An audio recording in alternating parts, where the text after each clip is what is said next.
All right, guys, stay tuned, and we're going to talk about what you can expect at your home inspection. You better get fired up. Happy Monday, guys. Thanks for joining me. We're here every single Monday at 11 o'clock where we talk about the hottest things in the market. And right now, we got a lot of sales going on, which means we've got a lot of inspections going on, right? So a lot of people ask me right after it's scheduled, Joe, what do I expect? What's going on? I've never had a home inspection before, never purchased a home before. How does this work, right? So it's a little bit different with every realtor that you're going to experience. But with me, I generally say, hey, I've got an inspector I love. They're the biggest inspector locally. They got a ton of great reviews. Let me send you all their reviews. Would you like to use this inspector, or do you have an inspector that you like? If they say no, let's go with yours. Then I say, hey, would you like me to coordinate everything for you? Not every realtor is going to do that, but most people say, in fact, I think everybody says yes. So then I go through and I coordinate a time. I get 1 or 2 times for the inspection company. I get back to my buyer and say, hey, here's a couple different options. These work for you. Yep, both of them work. Great. Let me reach out to the seller. Do these work for you? Yep, they work. Okay, great. Then I get back to the inspection company and schedule one of those times. Then the inspection company is going to send you, the buyer. It's not every inspection company, but this is the one that I work with, and this is pretty typical. They're going to send you a request for payment, and they're going to send you a waiver, right? You got to sign the waiver before they do the inspection, and you're going to have to make payment before you get that report. Now, some won't even do the work until they get payment. The company I work with will do the work, but they hold your report hostage, understandably so, until you make the payment to them, right? Now, you have different options. You can pay for the typical full home inspection, which most people are going to want. You can pay for add-ons like, I don't see radon, but you could do radon. You could do a WDO. You could do a pool inspection. You could do a 4-point inspection, a wind mitigation inspection. You're going to want the 4-point and wind mitigation for lending and insurance. So typically those are the 3 that I see: the main home inspection, the wind mitigation, and the 4-point inspection, right? If it is a government-backed loan, VA or FHA, they're going to require that you get a WDO, or a wood destroying organism report. The 2 things that I typically see on there, I rarely see termites, but if you're going to see something, you see termites. Usually what I see, I think I've seen termites once or twice ever in Florida. But I've seen several reports, not a lot, maybe 15-ish, 12, 15, that have had evidence or possible evidence of termites, but no active termites. That's much more common, although it's still not common. The other thing that is common is wood rot, right? They'll have some sort of wood rot fungi. Typically, where we see it is on the wood frame around the doors and windows, or on the fascia boards up near the roof, right? That's where we typically see the wood rot. If FHA or VA, the government-backed loans, see that when they come through and do their appraisal, they're going to notate it, and you're not going to be able to sell the home until it's done. So that is a big difference between FHA and VA versus conventional or cash. Conventional and cash, I've never, well, cash, it's the buyer only. That's the only person running the show with that. With conventional, I've heard that they will do, they'll have requirements that you've got to get done before closing, physical requirements like, hey, fix this, repair this, replace this. I've never seen it. So I'm not saying it doesn't happen. Obviously, realtors have said it does. Lenders have said it does, but it's incredibly rare because I've never seen it. However, with VA and FHA, I see it all the time. In fact, when I go in, I'll say, hey, if you've got a cracked tile, that's a chipping hazard. I'm not talking about a hairline crack, but something where you've got maybe an 1/8 inch, 1/4 inch, 1/2 inch, like lip, and you could trip on that, that might get tagged. If you got a cracked window, that might get tagged. If you've got any wood rot on the areas that I mentioned, or anywhere else where there's wood, that might get tagged. There's certain things. Roof leaks are a big one, but most buyers are going to want roof leaks fixed anyway, right? Those different things will pop up. For all those reasons, just getting a wood destroying organism report might be something you want. I personally would not get one if I was cash or conventional and it was a concrete house. Although there are wood rafters in the garage area, you could have termites or something like that. But I've just never seen it. So for me to invest in that, I just personally wouldn't. But if it's a frame house, a wood frame house, I probably would, right? You're essentially paying insurance. That's what it is. That's what that inspection report is insurance to say, hey, you're buying this big old 6-7 figure asset. Do you want to pay some money to ensure that there's no fungi, termites, whatever that may impact the value of the property. For me, it's a huge yes if it's a wood frame home. That's just me, right? So those are the typical options that you're going to have. You're going to tell the inspector whatever it is that you want. They're going to come out and they're going to conduct the inspection. Who goes to inspection? Generally speaking, I always tell my clients this: you don't have to be at inspection, but I highly recommend it. The reason I recommend it, because you're still going to get the report. You can still have a conversation with the inspector afterwards, asking their opinions and how scary is this really and everything else. But if you can see it in person, it's completely different. And I'm probably not going to have a great example that pops into my mind right now, but there's so many situations. Okay, micro leaks is a good one, right? Micro leaks could literally be something in your plumbing, usually underneath a sink, that you can't even see. You can't even see it. There's no staining, there's no nothing. It's just a little machine that they've got that when they put it up against it, it can sense some level of moisture.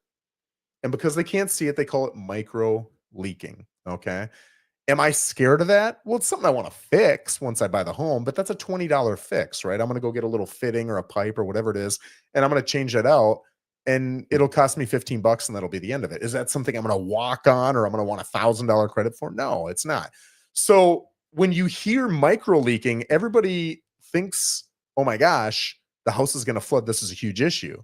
And if you're there physically with the inspector and you can say, hey, what is this micro leaking on the report before you leave? Oh, let me show you. You can't even see it. You can't even feel anything, but I got this little detector here. It's stating there's moisture. So there's some sort of small leak there. Once you purchase the home, you're probably going to want to change out those fittings and just make sure they're adjusted so you don't have that. That's it. That is very comforting. You're not going to get that. Well, that's not true. You will hear that from the inspector after the inspection. But again, if you can get eyes on it, it's a completely different sense of comfort being able to hear that, right? So I always say, if you can go. It's typically going to be 60 to 90 minutes for an inspection. Of course, if you've got a 4,000, 5,000 square foot home, it's going to be a little bit longer. And that's, inspector dependent, but typically I'm looking at 60 to 90 minutes. And they're going to go through all parts of the home. They're going to check the entire exterior. They're going to go up. Hopefully they should be going up into the attic and looking at that. In fact, that's where you find the biggest issues, right? The issues that matter the most. They're going to look underneath all the sinks. They're going to open all the drawers and the cabinets, make sure that they all work. They're going to check all the windows, the hardware. They're going to put the windows up and down to make sure the hardware works. They're going to check all the water faucets, the tub, the shower. They're going to check all of the appliances, right? So everything in the kitchen, the washer, the dryer, you name it, they're going to try it. They're going to make sure that the air conditioning works. They're going to check the underside of the roof. I would say that's more important than the top side of the roof, to see if there's any leaks. And they're going to tell you if there are stains, right? Not just on the other side of the roof, but also under your sinks. They're going to tell you if they're old, dry stains, which are much less concerning, or if they're currently moist, which means they are concerning, right? They're going to tell you all of that. They're also going to go up on the roof and they're going to tell you how much life the roof has left. In Florida, typically, you're going to want to get a 5-year roof certification, which means the inspector wrote this roof has at least 5 years left of life. If you can get that, you can usually get insurance. If you can't get that, insurance can be tough and or incredibly expensive, right? So that's really important. Now, on a tile roof, almost always, I don't think I've ever sold a home that has a tile roof that doesn't have a crack or a missing tile or a loose tile or something. There's always going to be a tile issue. It's just inherent with tile roofs. Don't freak out about it, right? You can get that stuff fixed by a professional with, I think they use some sort of epoxy, whatever it is. It typically costs $300-400. It's not overly expensive, and they're going to put them right back in place. And guess what? After you've owned the home for 2-3 years, you're going to want that guy up there doing it again, right? So you're going to want to expect those things as you're coming in.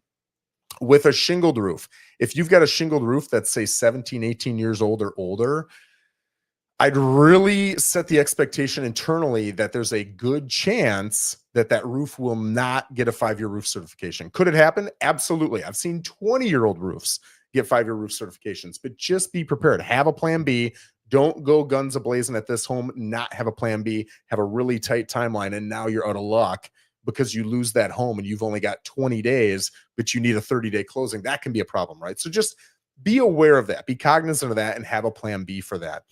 Now, once the inspection's done, you're going to get a full report. That report should go through all the different things that they looked at and tell you if they're good, if they're not good. If they're not good, it should explain exactly what's not good. Some of these things are going to tell you exactly what's not good about them. Other things that are a little bit more complex, they're going to say, hey, there's an issue. You might want to get a professional in that field to come out and look at it, right? So, for example, if they see a stain, but it measures as dry on the underside of your roof, they're not going to say it is or is not a leak. They're going to say there's evidence of a past leak. It was dry at the time of the inspection, but you might want to hire a licensed and insured roofer to come out, take a look at it to tell you if it's actually something you need to worry about, right? It'll say all of that in your report. They're going to have colored pictures, at least in all the inspections that I've seen. And some will even include videos if it makes sense. So, for example, cracked tile, you don't need a video, right? A photo probably honestly works better than a video because you can see exactly what that crack looks like. Is it a big deal, not a big deal, whatever. But if you've got slow water pressure, right? Low water pressure coming out of a sink or a shower or a tub or whatever it is, it's going to be way more helpful to see a 5-10 second video than it is to see a photo. The photo is not really overly helpful at all. So really, I don't want to say really good because there's good inspectors that don't have that ability. But for me, with my clients, I like working with inspectors who can do that because a lot of the clients I have are not local. Maybe they're in Miami, Fort Lauderdale, New York, California, whatever. If they can see that visually, it's incredibly helpful. Okay. Now, once all that's done, you've got, I believe it's line 261 of your contract. Don't hold me to that, but I think from memory, it states exactly how many days from the date of execution, which is the date the last person signs and then sends it over to the other person. You've got X amount of days. It could be 5, 7, 10, 15, whatever days to get your inspection done. And it's not just to get the inspection done, but it's to send over any requests. Maybe you want some money. Maybe you want something fixed. Maybe you don't want anything. Everything looked pretty good. You're comfortable moving forward. Or maybe you got such a sweet deal on price, knowing there were going to be problems, that you're willing to overlook some of the problems that are present at the house, right? Whatever, it doesn't matter. But that's your period to do any negotiating that you want to do. So when you come in, you take a look at that and you say, okay, this is my opinion. This is how I coach my clients. Which of these issues are Home Depot issues, meaning like the micro leak, right? You can fix that yourself. It's not imminent danger. It's not something that's going to ruin the value of the home. It's something you can affordably fix in a weekend by going to Home Depot, right? Like I said, it's probably a $15, $20, $25 fitting, and you're going to fix it. And most people watching a YouTube video or two are going to be able to do that, right? I'm not very handy at all. I could probably do that. Now, you've also got safety concerns. Okay. Safety concerns. Electrical is a good one. Exposed wiring in the attic is very common, meaning there's literally a wire that's exposed. It's not covered. And that could instantly start a fire. Well, that's a huge safety concern. Is it expensive to fix it? No, it's not expensive at all. You can get somebody out there to fix it really cheaply, but it is a safety concern. So that's something typically buyers are going to ask for, right? Also, expensive unforeseen issues are something that's going to be requested. So something that is expensive but foreseen probably isn't going to get fixed, or at least it's going to be tougher to negotiate. For example, if you've got a 15-year-old AC and you come in at full price and then after inspection you try to negotiate for that, most sellers, not all sellers, are going to say, this isn't a surprise. We disclose the fact that it's 15 years old. It's not hidden, assuming it's not in the attic. Sometimes it is, and then you don't know. So no, we're not going to negotiate with you. That's where you want to negotiate up front, right? Instead of coming in at $450 full price, maybe you come in at $440 and your justification is, hey, we love the home. We want to give you full price, except you've got this roughly $9,000 to $11,000 replacement that's going to need to happen in the next probably year or two. We'd like to put that into or calculate that into our offer. That's why we're coming in at $440. That is much more palatable. That increases your odds dramatically of getting it accepted. If you come in once the inspection's done and once you've already gone under contract, typically emotionally people are going to say, hey, you knew about that. Now you're trying to take advantage of me. Doesn't matter if it's true or not. That is often the perception of the sellers, right? However, if you've got a roof leak, most sellers don't know about their roof leaks, especially if they're not coming through the underside of the ceiling. Then they don't really know about it. Most sellers are going to say, hey, we didn't know about that, but now that we know about it, obviously we're going to have to fix this for ourselves. We're going to have to fix it for 99% of other buyers. So yes, we'll either fix it or we'll give you some sort of credit for it. Typically with a roof leak, you're not going to give a credit because that's something you want fixed ASAP. But you could do a credit in certain situations, assuming funding would be okay with it. The other issue is anything that holds you back from getting insurance. Electrical issues are a big one. There's several, but electrical issues are a big one. If you've got a big enough electrical issue, and when I say big enough, literally I mean to hold you back from securing insurance or affordable insurance. That might be something that a lot of buyers are going to request and most sellers are going to say yes to. All right. And it could be a $200 electrical issue. But if it's holding you back from getting insurance, or your insurance is not $3,000, it's $8,000, that may be something that if presented, most sellers are going to say, hey, we'll take care of that. Not a problem. It's understandable. Those are the typical things that I see requested and accepted on the behalf of sellers. But what I also see, and this is where a lot of deals fall apart, is the buyer comes in and they see the report. It's got 20 issues. All of the issues are Home Depot issues. They're all pretty minor. All of them combined are maybe $2,000, $3,000, right? That's 20 issues combined. None of them need to be done. A lot of them are aesthetic issues. And almost all, if not all of them, were easily seen. They were not hidden at the time of the showing. They'll come in and say, hey, we've got all these issues. I tell you what, I'll overlook all these issues if you give me a $2,000, $3,000, $5,000 credit. That's where emotionally a lot of sellers are going to say, get lost, right? They're not going to work with you. All sellers? No. Some sellers will work with you. But that's where a lot of sellers are going to say, hey, you're being unreasonable. You're trying to take advantage of me. We're not going to work with you on this. So just be aware going in, the hidden stuff, the safety concerns, and the expensive stuff. Those things are typically negotiated unless it's transparent and you can see it up front. But the Home Depot issues are going to be challenging. Impossible? No, but just, set your expectations up front. Once you've decided what it is you're asking for, whether it's a credit and or stuff to be fixed or replaced, your realtor's going to get an addendum prepared for you stating all of those requests. You're going to sign it. They're going to send it to the seller. And the seller's either going to say yes, no, or counter, right? Yes is yes, no is no. A counter is, hey, you're asking for $2,500? No, but we'll give you $1,500. Or, hey, you're asking for these 5 things fixed? No, but we'll fix these 3 things. And then you have the ability to say yes, no, or counter. All of these things, these negotiations, need to happen within that contingency period, again, located on line 261 of a typical as-is Florida contract. Okay. If you can't get it done within that time, let's say you got a 5-day, 7-day period, and you're on day 7 of 7, and you're still negotiating, the proper thing to do is to send a request for extension. All right. Now, if you get the request for extension, it grants you an extra day, 2 days, 3 days, whatever you negotiate, to do a little bit more discussing on what it is you guys want to come together and do. If you do not get that extension signed and you do not get from the seller a yes, we will do whatever you're requesting, then you risk either losing the property or moving forward without getting anything on your inspection and losing your inspection contingency. Okay.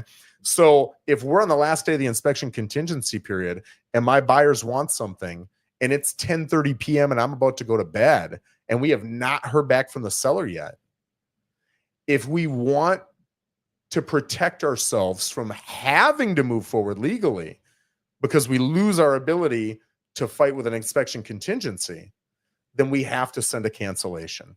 And that's sad. It's not wanted, but sometimes that's a strategy of the sellers. Sometimes they got a better offer and they're saying, hey, let's just ignore these people, or let's tell them, no, we're not going to deal with them. Hopefully they go away. And now we can take this better offer. Sometimes they just got sick of negotiating with you, right? You can beat people up emotionally, but just know that that is the way to protect yourself. Your realtor, if good, if experienced, should be telling you all of this as you're walking forward. I'm always telling my clients, hey, you got another day, you got another 2 days, you got whatever, you got time, or hey, you don't have time. You got to make a decision now. Here are your options. Here are the pros and cons to option A. Here are the pros and cons to option B. What would you like to do? But you should have a realtor guiding you through that stuff. Guys, hopefully this was helpful. If there are things that you have experienced in an inspection that you'd like to share with everybody else, feel free to put it in the comments below. And if you've got an idea for next week's What's Hot video, feel free to send it to me in a private DM over Facebook. Guys, thanks again. Have a wonderful Monday and an even better rest of your week. Take care.